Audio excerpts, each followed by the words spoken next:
Hey, what's up, JD?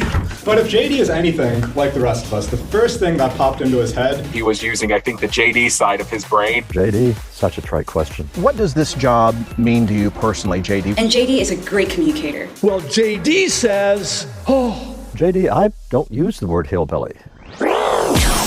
Content Creation Musings with JD Sutter. Welcome to the show. I talk about podcasting, blogging, new media, and other creative projects, as well as some of the things that inspire me in my own creative pursuits.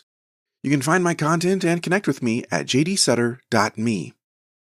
Today, I want to talk about adapting literature into audio. As an audio producer who has worked on audio dramas and audiobooks, and as a fan of audio dramatizations of novels, the topic of adapting stories is one that I think about often. Most people will probably think about this topic from the angle of adapting for television or film, as those are more well-known mediums, or should I use the proper plural here, media, in the public consciousness. But since I am an audio producer, I want to come at it from that perspective, though I believe anything I say can be applied across the board.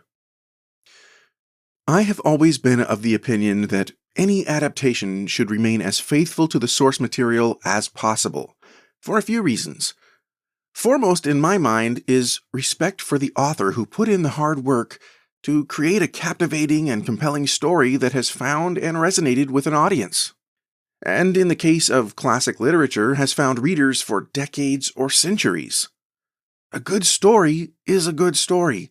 It doesn't cease to be good just because a lot of years have elapsed since it was published, and it therefore requires me to make it relevant again. Secondly, the existing audience that I mentioned is going to expect an adaptation to remain true to the material that they love, and you can't blame them for that. They will let you know if and when you deviate, often quite vehemently. Now, this should not be the main reason. Some fans will not be satisfied with even the slightest change, and you can't please everyone, but I still think it is worth keeping in mind, especially if you want to market your adaptation to the fans of the original work. I recently came across a blog post from George R.R. Martin, author of the wildly successful A Song of Ice and Fire book series, and his post was titled The Adaptation Tango, in which he addresses this very subject.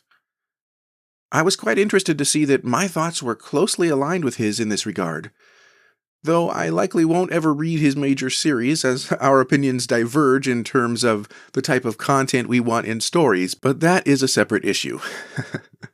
But Martin says, everywhere you look, there are more screenwriters and producers eager to take great stories and make them their own.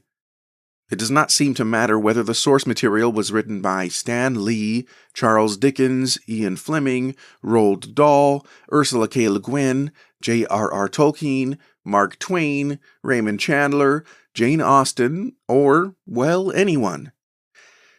No matter how major a writer it is, no matter how great the book is, there always seems to be someone on hand who thinks he can do better, eager to take the story and improve on it.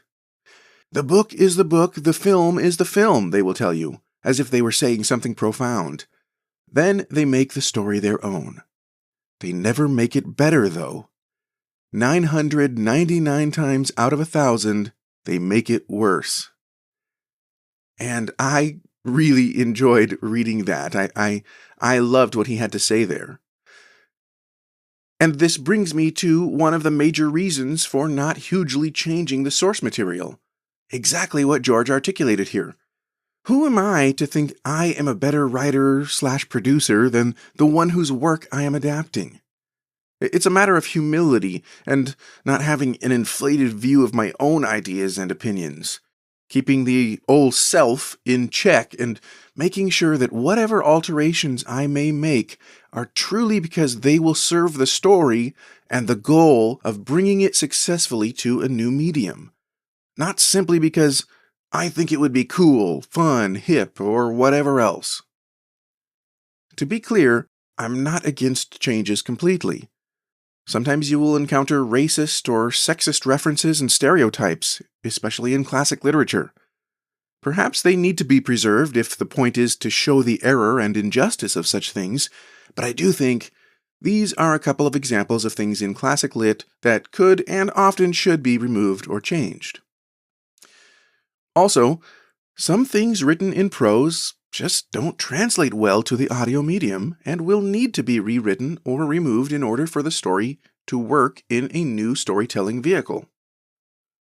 There are some fun twists, inventive ideas, and switcheroos that folks have done with well-known intellectual properties, such as taking the character of Sherlock Holmes and moving him to a contemporary environment, or retelling a piece of classic literature with woodland animals. And those can be interesting and fun. But I believe a writer needs to be very careful and make sure that they are not altering the spirit of the material in an effort to add their own flavor to it.